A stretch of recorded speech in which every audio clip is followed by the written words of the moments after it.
She waited for years, in that same chair, by that same window, a letter in her hand, a letter her son never received. This is the story of the forgotten letter, a story that will break your heart. The small wooden house stood silent at the edge of the village. Inside, an old woman sat by the window, her wrinkled hands holding a cup of tea that had already turned cold. Her name was Margaret. Every evening, she would sit there, waiting. Her eyes would wander to the road outside, where once her son Daniel used to run, barefoot, laughing, chasing the wind. Now, that road was empty. Daniel had left years ago for the city, for success, for a life he promised would bring her happiness. But letters stopped coming long ago. Still, every day, Margaret waited for a knock on the door, for a voice calling, "Mom, I'm home."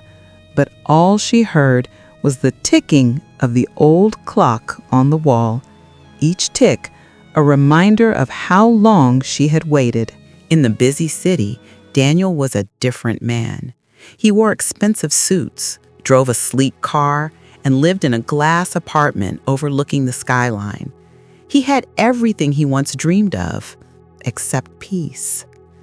Every night he scrolled through his phone, ignoring a contact named Mom. He told himself he would call her tomorrow.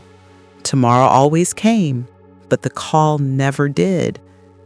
His friends admired his success, but when the city lights faded, he often stared at the ceiling, remembering his mother's laughter, the smell of her cooking, the warmth of her hand on his head. He missed it, but he didn't return. He thought, there's still time. Back in the village, Margaret decided to write a letter. Her hands shook as she held the pen, her eyes blurred by tears that refused to stay hidden. "My dear Daniel," she wrote, "it's been so long since I heard your voice. I hope you're eating well, sleeping well. The garden looks lovely this year. The roses you planted are still blooming. I miss you every day. Come home soon, my son. Love, Mom." She folded the letter gently, sealed it with a trembling hand, and gave it to the postman. The postman smiled sadly.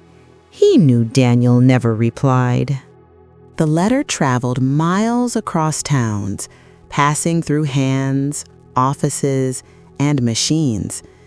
But somewhere in the endless chaos of the city, it got lost, a single piece of paper forgotten in a corner.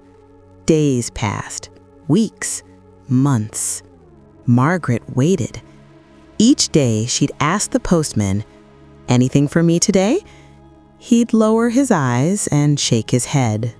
Winter came. The cold crept into the small house, and so did loneliness. Margaret grew weaker. Her hands trembled when she tried to light the fire.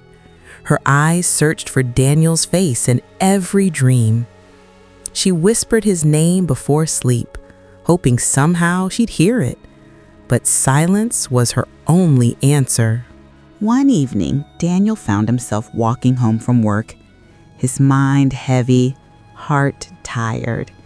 He stopped at a small flower shop and saw a white rose. He smiled, remembering how his mother loved roses. For the first time in years, he thought, I should visit her. He picked his phone. He scrolled to Mom. He almost pressed call, but the meeting reminder buzzed. And once again, he didn't call. The next morning in the village, the postman knocked on Margaret's door. No answer. He called again. Still nothing.